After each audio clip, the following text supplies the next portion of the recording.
आपका स्वागत है टीवी 7 आप तक में। मैं आपके साथ शाहिद बाबा। आइए नजर डालते हैं आज के दिन भर की अहम खबरों पर। बिहार के मुख्यमंत्री नीतीश कुमार ने रमजान के मौके पर इफ्तार पार्टी का आयोजन किया। इफ्तार पार्टी के जरिए बिहार में हुए हिंसा को लेकर अब उन पर निशाना साधा जा रहा है। वहीं भाजपा सांसद रविशंकर प्रसाद ने कहा कि नीतीश कुमार जी, आप क्या संदेश दे रहे हैं कि आपके गृह जिला नालंदा सासाराम में अभी तक तनाव है, वहाँ लोग परेशान हैं। इफ्तार करना आपका अधिकार है, आप टोपी भी पहनिए, लेकिन आप संदेश क्या दे रहे हैं? अच्छा होता कि आप इफ्तार भी खाते और नालंदा सासाराम भी जाते और लोगों को मनाते। क्या संदेश दे रहे हैं आप कि आपके गृह जिला नालंदा या सासाराम में अभी तक तनाव है, लोग परेशान हैं, और अब तो मीडिया के लोगों ने बता दिया कि वहां पर अगर पूरी पुलिस सख्त होती जैसे पिछले बार थी तो घटना नहीं होती। तो आप इफ्तार करिए, अभी आपका अधिकार है, बड़ी टोपी भी पहनिए। आप संदेश क्या दे रहे हैं?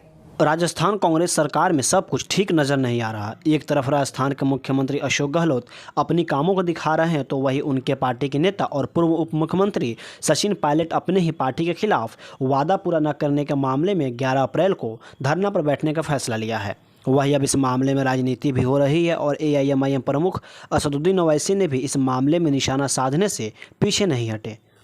उन्होंने बीजेपी और कांग्रेस पर निशाना साधा और कहा कि कांग्रेस की सरकार हो या बीजेपी हो, दोनों एक ही सिक्के के दो रुख हैं। दोनों ने भ्रष्टाचार को बढ़ावा दिया था, इसलिए आज एक राज्य के पूर्व उप मुख्यमंत्री अपने ही पार्टी के खिलाफ प्रदर्शन करने जा रहे हैं।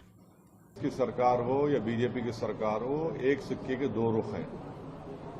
दोनों ने करप्शन को बढ़ावा दिया था और इसीलिए आज आप देख रहे हैं कि एक x deputy chief minister Congress का अपने ही सरकार के खिलाफ प्रोटेस्ट करने जा रहा है। तो इससे क्या मैसेज जाता है? इससे मैसेज ये जाता है कि कांग्रेस पार्टी हो या बीजेपी हो, करप्शन पर वो सीरियस नहीं है। और कांग्रेस पार्टी में हम शुरू से कह रहे हैं कि वो बजाय राजस्थान की जनता को अच्छा गवर्नेंस दे, वो गवर्नेंस देने के बजाय ये सब चीजें हो रही हैं उन लोगों में, और इससे राजस्थान की जनता बेजार है लोगों से, कांग्रेस सरकार से। झारखंड के जमशेदपुर के कदमा थाना क्षेत्र में पुलिस प्रशासन और RAF ने फ्लैग मार्च किया। जमशेदपुर में कल रात दो समूहों के बीच पथराव और आगजनी हुई थी। इलाके में धारा 144 लगाई गई है और मोबाइल इंटरनेट सेवा अस्थायी रूप से बंद है।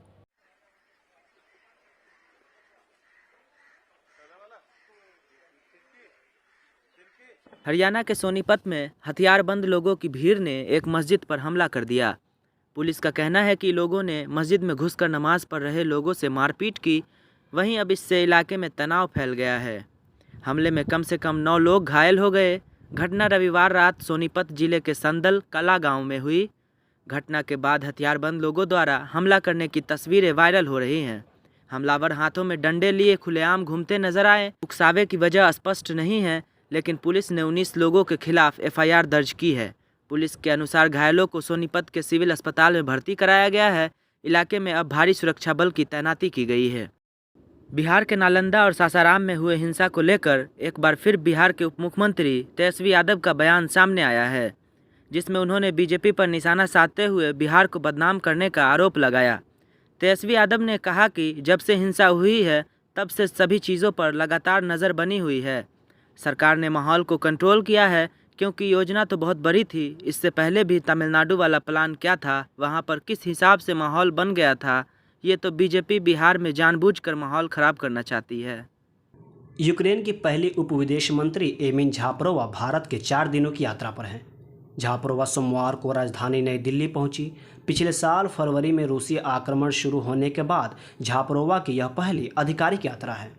अपने इस 4 दिवसीय यात्रा के दौरान वो भारत के विदेश मंत्रालय के सचिव संजय वर्मा से बातचीत करेंगी। विदेश मंत्रालय ने बताया कि झापरोवा विदेश और संस्कृति राज्य मंत्री मीनाक्षी लेखी और उपराष्ट्रीय सुरक्षा सलाहकार विक्रम मिस्त्री से भी मिलेंगी। इस बीच उन्होंने कहा कि यूक्रेन ने कभी किसी और देश पर हमला नहीं किया।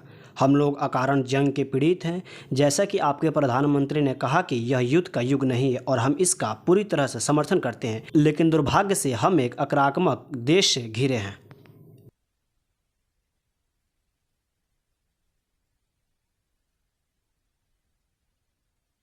बिहार के इकलौते वाल्मीकि टाइगर रिजर्व में ट्रेन की चपेट में आने से तेंदुआ की मौत हो गई है। वाल्मीकि टाइगर रिजर्व यानी वीटीआर में ट्रेन की चपेट में आने से रविवार को एक तेंदुआ की मौत हो गई। हादसा गोरखपुर नरकटियागंज रेलखंड पर हुआ।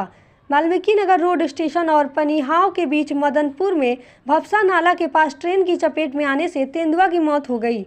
दरअसल वीटीआर के मदनपुर रेंज से होकर रेल लाइन गुजरती है। वीटीआर में बाघों के साथ ही बड़े स्तर पर अन्य प्रकार के जंगली जीव रहते हैं। इसमें तेंदुआ भी अधिक संख्या में शामिल है। माना जा रहा है कि हादसे का शिकार बना तेंदुआ रेल लाइन पार कर रहा होगा और इसी दौरान वह ट्रेन की चपेट में आ गया। वहां से गुजर रही एक मालगाड़ी की चपेट में आने से तेंदुआ दुर्घटना का शिकार बना और उसकी मौत हो गई। तेंदुआ की मौत की सूचना पर वन विभाग की टीम पहुंचकर आगे की कार्रवाई में जुटी है।